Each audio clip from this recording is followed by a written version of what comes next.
Bem-vindos a mais um episódio de Empreendedores por Natureza.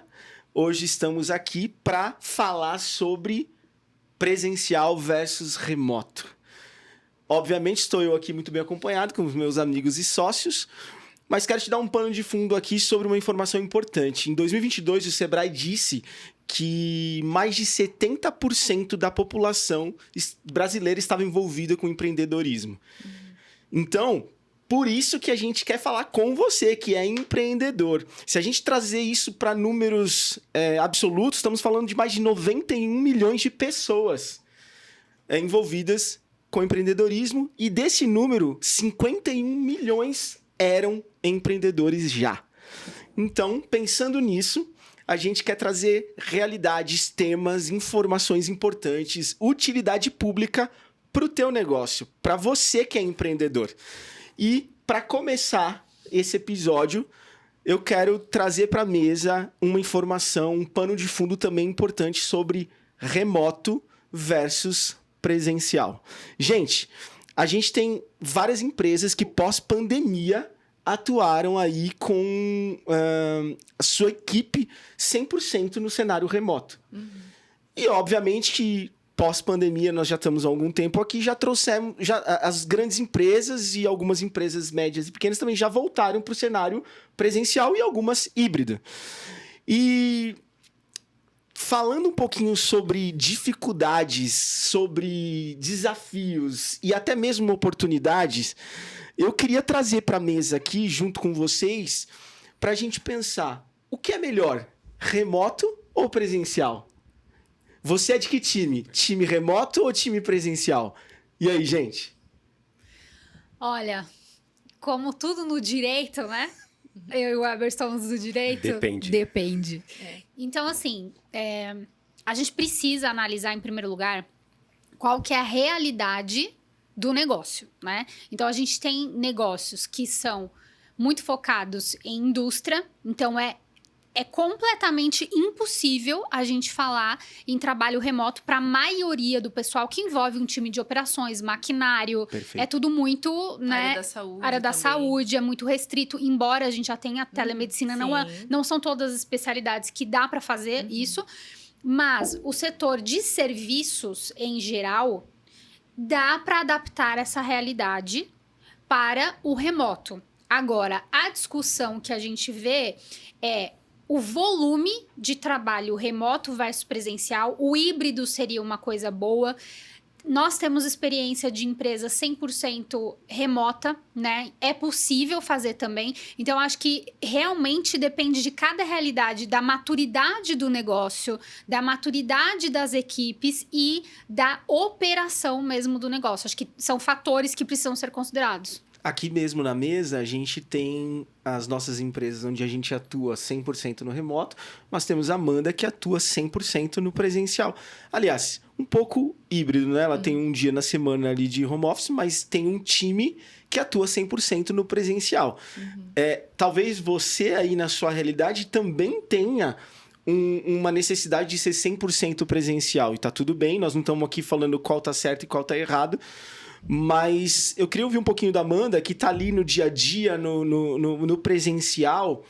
Como que ela enxerga essa situação de ter empresas atuando no 100% no remoto e o time dela está 100% no presencial?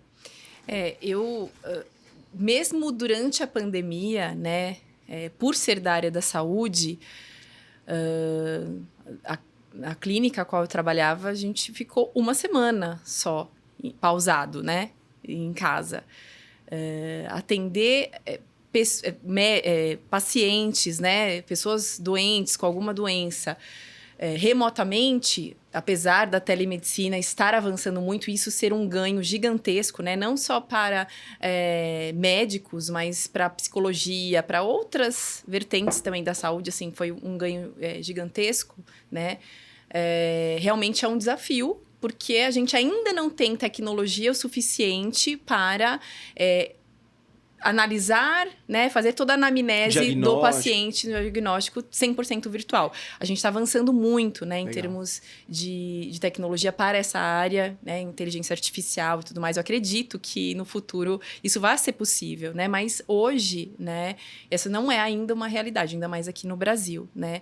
O que eu penso sobre o remoto versus virtual, perdão, o remoto versus o presencial é que concordo, né? Não sou da área do direito, mas eu concordo que muito depende, né, do ramo, da atividade, dos colaboradores também. O perfil de cada pessoa é muito importante, porque tem pessoas, né? E a gente vai falar, vamos destrinchar um pouquinho aqui, mas já trazendo isso à tona. Tem pessoas que se dão muito bem, né, com remoto. Acho que a gente já está, né, há 3 anos pós-pandemia, né, e a gente tem visto isso acontecer. Acho que as empresas de tecnologia, elas com certeza conseguiram avançar nisso com muito mais facilidades, porque não dependem tanto do tete-a-tete, né, para executar suas atividades, prestação de serviços e tudo mais, mas ainda existem algumas atividades que necessitam disso. E se falando em colaboradores, né, da mão de obra, o que eu tenho percebido como sempre na vida, né, gente? Tem pessoas que têm o perfil de autogestão, de autodisciplina e que vão conseguir se adaptar ao ambiente 100% remoto. Porém, tem pessoas que não, que precisa ter ali alguém na supervisão, ter o contato físico para deslanchar, para tirar dúvidas. Então, acho que esse é o grande desafio. Eu percebo que a pessoa tem que ter um perfil mais autônomo, né? Ela tem que saber se autogerenciar, ela tem que... Soft skills, né? E esses hacks todos aí para a competência dela. Mas conversando com alguns empresários, e talvez seja a dor até do empresário que está nos assistindo aqui agora, que está no remoto, e 3 grandes dificuldades saltam aos olhos de quando a gente vai falar sobre a equipe no remoto, né? Então, a gente trabalha, no primeiro desafio, uma comunicação assíncrona. O que é essa comunicação, né? Tipo, nem sempre o funcionário vai te responder na hora. Exato. Então, você ter a sua ansiedade controlada para esperar esse cara te responder, ou essa moça te responder daqui 1 hora, 2 horas, eu percebo que o empresário, quando tá no presencial, o cara fala, ô Weber, é o seguinte, ele já toca aqui e já fala. Mas quando eu mando uma mensagem, a gente mesmo, no nosso grupo de empresa, a gente não trabalha no WhatsApp, a gente trabalha no Slack. Ou seja, a gente tem um ambiente como se fosse um escritório e a gente manda no Slack, tem lá todas as funçõezinhas disponíveis, indisponíveis, ausente, não. E quando a gente manda uma mensagem, a gente espera a pessoa responder 1, 2 horas. Significa que ela não está trabalhando? Não. Significa que ela está trabalhando em algum projeto que não dá para eu interromper ela. Então, de repente, para produtividade, a comunicação assíncrona funciona bem. O que vocês pensam sobre isso? Eu vou sorrir, porque eu me lembrei de uma situação aqui, como a Andressa costuma falar, bizarra. E quando eu fazia o exercício, tinha um exercício da advocacia, ainda tenho, eu sou advogado. Mas na época que eu estava entrando como estagiário, e não tinha nem a legislação ainda do estágio de 2008, eu me lembro que a gente ia para fóruns, ou para os famosos fóruns centrais, fóruns cíveis, fóruns trabalhistas, e a gente tinha que levar um equipamento que não era nem um smartphone, era um scanner, né? Mais ou menos assim que eles inventaram. E a gente tinha que fazer todo aquele scanner, né? A gente escaneava o processo dessa forma para passar para o advogado. Então, a gente também pegava os processos, o procedimento chamava-se carga, né? Fazer carga dos autos. Aí a gente pegava a nossa carteirinha, dava a carteirinha na secretaria da vara e pedia para a gente levar os autos, né, os processos. Só que os processos não eram só um volume, eram 2, 3, 5. Então, se fosse uma vara da fazenda, por exemplo, um direito administrativo, a gente tinha carrinhos, igual carrinhos que talvez os filhos aí já usam ou já usaram. A gente usava aqueles carrinhos de levar a mochila para a escola e colocar aquela cordinha. Sim. Então, era uma coisa muito bizarra o advogado de terno e gravata, com seus 22 anos, ou até o estagiário lá, com seus 23, 24 anos, com uma mochila e com um carrinho com os processos. isso retrata o trabalho presencial que a gente fazia na época da advocacia. Por que eu contei isso? E, assim, quando vocês estavam falando, veio muito claramente esse contexto. Porque hoje, se você olhar o exercício da advocacia, a gente faz tudo online, as petições são online. 100% online. A gente tem um certificado digital, então hoje eu consigo acessar os autos, os processos, na tela do meu celular. Basta colocar uma senha e basta eu peticionar. E aí eu fico pensando, quem se formou? Eu me formei em 2008. Quem se forma agora em 2022, 2024... É Nutella. É Nutella. Nunca vai saber o que seria um trabalho presencial. E aí a gente tinha brigas no escritório e quem ia fazer a carga... Porque a carga era você pegar os autos, né? O processo. A descarga era você levar os autos. Devolver. E na época eu tinha uma motinha, eu tinha uma CG 150 e eu coloquei um baú. Ficava igual um motoboy mesmo. E aí falavam pra eu levar, porque eu tinha a moto e conseguia levar pra qualquer lugar aquela hora. E uma outra coisa que eu lembrei também, os sapatos cheios d'água, quando a gente era 5 horas da tarde ou 5h30, o advogado do escritório estava acabando o prazo, que o prazo é a atividade que você tem que fazer na petição daquele processo naquela data. E aí a gente tinha que correr para uma coisa que talvez o advogado esteja assistindo a gente, para a casa do advogado, que era lá no centro de São Paulo, então a gente saía correndo. Tudo isso para dizer que a legislação, até puxando um pouquinho para a advocacia, para o direito, ela já já tinha esse dispositivo desde, salvo o melhor juízo aí, 2007. Quando veio a pandemia, a gente começou a dar atenção porque a gente chama de teletrabalho. Isso. Então, veio em 2011, 2017, na verdade, uma tentativa de inserir isso, né? Antes de falar até de reforma trabalhista. E aí, quando veio a pandemia, que todo mundo viu obrigatoriamente para ficar em casa, a gente viu assim, e agora? O que vai ser? E aí começou, na verdade, a surgir cursos, trabalho em casa, seja um empreendedor em home office, tenha mais assertividade nos resultados. E aqui, só concluindo esse raciocínio todo, quando vocês falam de performance, tem uma questão que existe em gestão de pessoas que se trata de uma literatura falando sobre a teoria da motivação. Então, a gente tem aí, pelo menos da década não, mas vou colocar aí dos anos 2000, que a gente define que o colaborador ou a própria pessoa ela tem que ter autonomia, ela tem que ter o reconhecimento daquilo, propriedade no que ela está fazendo. Então, quando a gente tem as nossas equipes autônomas e equipes assíncronas, até com a comunicação dentro das nossas empresas, muito empresário me pergunta assim, mas dá certo? Porque o cara não trabalha comigo aqui. E aí eu respondo, olha... O cara que não trabalha comigo aqui, ou a mulher que não trabalha comigo aqui, geralmente ela vai ganhar mais, porque ela já sabe o que ela está fazendo. Ela tem autonomia para ela não me atender naquele momento, mas a gente trabalha com uma questão de atividade de ações. Então, ela não vai responder naquela hora, como o Rodrigo falou, mas vai responder depois. E o que o empresário precisa entender é que existem tipos de empregados e colaboradores. Isso. Existem os que vão trabalhar em home office. E home office, assim, é muito mais difícil trabalhar em home office porque tem uma área da sala, ou da cozinha, na verdade, que ela sempre brota coisas que você acha que nunca vai brotar. É a pia. Toda vez ela... Quanto mais coisa você vê lá, quanto mais você se alimenta, mais tem louça para você lavar. Agora, o cara que tá aqui e toca você, ele tá recebendo um estímulo diário. Então, o empresário ele precisa entender se para ter esse estímulo que vai ter diariamente, o quanto que ele vai gastar de dinheiro. E muitas vezes, na prática, o que a gente vê, empresários e grandes empresários não querendo pagar os seus colaboradores que trabalham remoto, ou home office, ou híbrido, achando que eles não merecem aquele valor de remuneração.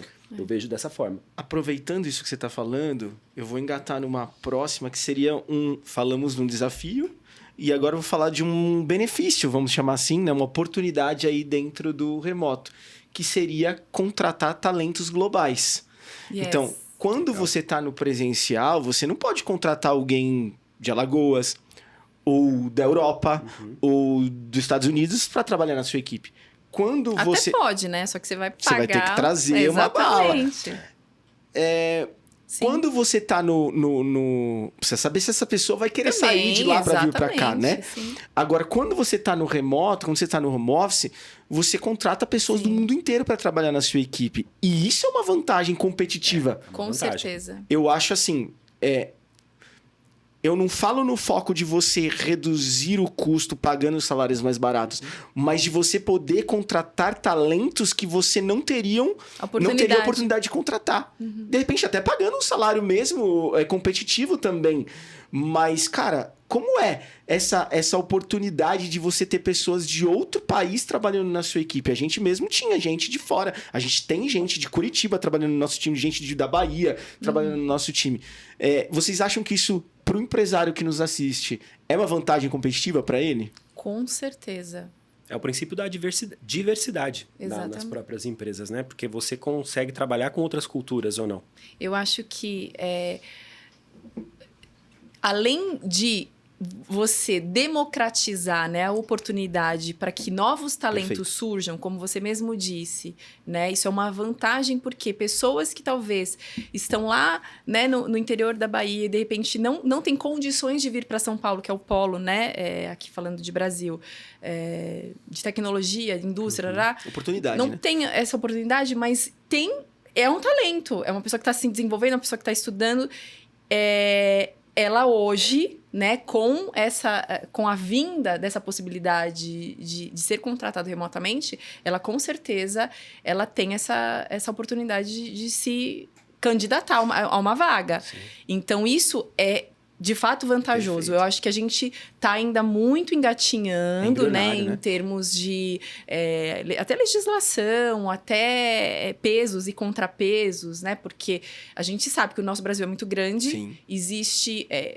alguém que tem uma função, a mesma função aqui em São Paulo e a mesma função em outro lugar, tem salários diferentes e também a necessidade do lugar também é diferente. Mas abrindo um parênteses, se você opta em pagar o que você pagaria aqui em São Paulo para aquela pessoa que está, por exemplo, no Alagoas, essa pessoa não te larga mais. Exatamente. Porque ela não vai encontrar uma oportunidade de emprego lá na região dela que pague muito provavelmente o que você paga. Então, assim, já existe isso. Exatamente. Já existe isso muito forte hoje. Então, eu penso que é uma oportunidade para o empresário de ter um talento muito bom, mas também para o colaborador de ganhar um salário que ele não ganharia, talvez, presencialmente. E um desafio para quem já está na zona de conforto, né? Exato. Continuar se desenvolvendo. Então, assim, tem os prós e contras em tudo, né, gente? Não existe um mundo de Bob, tá? Que a gente Fantástico chama. Mundo Fantástico de Bob. Mundo de Bob, só lá no desenhinho. O que existe dentro do empreendedorismo são os desafios, os pesos e contrapesos, os prós e contras que você, como empresário, empreendedor, tem que avaliar dentro da sua realidade o que você pode tirar de mais vantajoso, né? Ter uma empresa híbrida, como a Dê disse aqui, talvez seja uma possibilidade, né? Hoje nós temos a geração Z que está muito interessada em qualidade de vida e ter essa condição, né, de autonomia, de estar em casa, de estar trabalhando aonde, anywhere, né? Work from anywhere, é isso mesmo. Então, isso tudo são vantagens, novos benefícios que vão surgindo. Perfeito, perfeito. E já vou emendar numa próxima, talvez um próximo desafio aí também para o pessoal do home office. Uma reclamação que eu escuto também de empresários é que, estando longe ou não estando no mesmo ambiente de trabalho, é mais difícil de implementar uma cultura saudável. E aí já vou deixar a dica, assiste aqui, nós temos um episódio que fala sobre cultura, como implementar uma cultura saudável na tua empresa. Mas e esse desafio, trazer a Adri para a roda aqui, esse desafio de implementar uma cultura para um time remoto, à distância?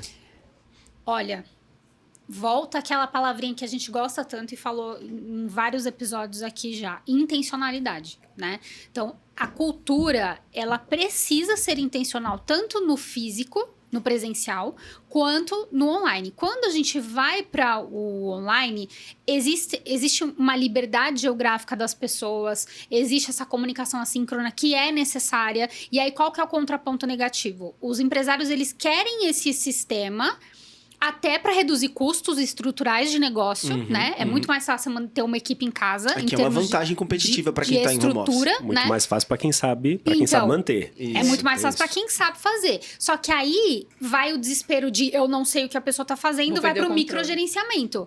Então, o que você está fazendo? Aonde você está? Mandei tal coisa, você não respondeu. Aquela papagaiada do você está online no WhatsApp e não me responde. Primeiro que você não tem que tratar essas coisas no WhatsApp, porque as coisas se perdem, geralmente é o telefone pessoal, né, do colaborador.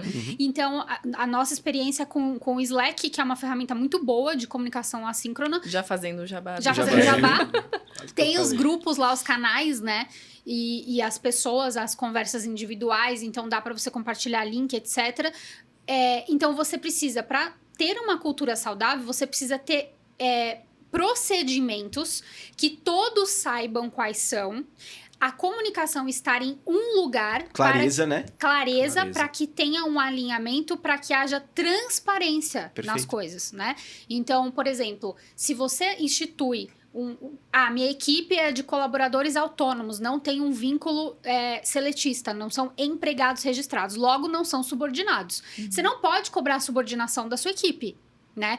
Mas eu quero que vista a camisa, que esteja do lado. Então, dê um ambiente onde as pessoas queiram estar e respeite também o tempo e cobre performance pelas demandas, pelas tarefas. Perfeito. É muito mais inteligente a gente trabalhar com um sistema remoto em que as pessoas tenham performance por resultado de projetos e tarefas do que por tempo de disponibilidade. Perfeito. Então, a gente tem colaboradores que são fora da curva, que o que um levaria, sei lá, 2 horas para fazer, o outro faz em 30 minutos. Por quê? Porque ele tá na paz do lar dele, porque ninguém Focado. tá enchendo o saco, ele tá com foco 100%. Então, e isso também vai do próprio comportamento humano, de como a gente funciona, né? Se a gente tem um foco em alguma coisa, tira os distratores, que é o fulano acionando o tempo todo, eu sei onde tá tudo num drive, tá tudo num qual é o outro nome lá de comunicação Dropbox. de documento, Dropbox, tá tudo em um lugar só, toda a equipe tem acesso, você fala uma coisa, todo mundo consegue acompanhar. É isso aí. Então, uma cultura, e óbvio, trazendo a nossa experiência também, em termos de cultura saudável, você ter uma comunicação, uma reunião online, se você é gestor de equipe, né? Ter 1 a 1, você consegue fazer ou quinzenalmente ou mensalmente, ou encontro online mensal da equipe. Então, tem como fazer. Só que tem que querer e não pode... A mentalidade tem que mudar no sentido de você não vai encaixar uma dinâmica presencial no modelo online. Online não dá. São coisas totalmente Exatamente. diferentes.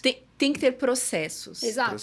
Tem que ter processos bem definidos e acompanhamento, né, gente? Isso é gestão. Sim. E pegando o gancho, a mentalidade, né, gente? Não é porque você tem um colaborador lá fisicamente, presencial, das 8 às 18 na sua empresa, que ele é tá alta trabalhando, performance. né? Não está. Não, ó, Deixa eu te dar uma notícia. deixa eu olhar na bola do teu olho aqui. Se a pessoa está das 8 às 18, das 7 às 16, das 9 às Que 18, seja. ela não está trabalhando full time pra você. Não ok? necessariamente. Não se engane. Não Você se coloca engane. uma hora de almoço, uma hora de Cafezinho. transporte pra ir, uma hora de transporte pra voltar e o cafezinho, são Já 4. perdeu. Você tira 8 menos 4, dá Exato. 4 horas. Então, isso tudo também tem que ser levado em conta, né?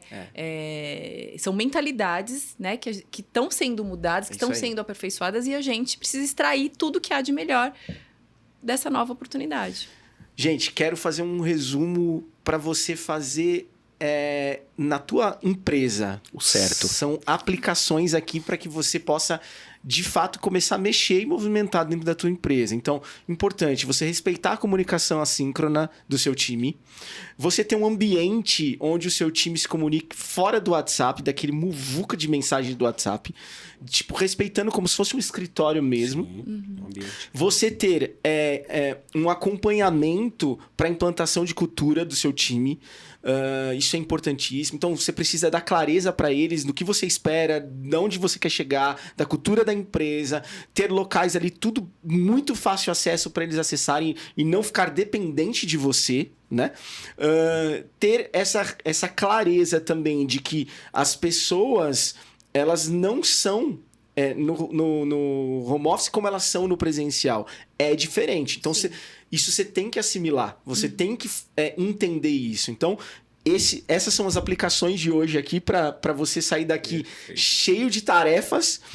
E eu te vejo no próximo episódio. Se inscreva nesse canal, compartilhe com algum empresário amigo teu ou com teu chefe.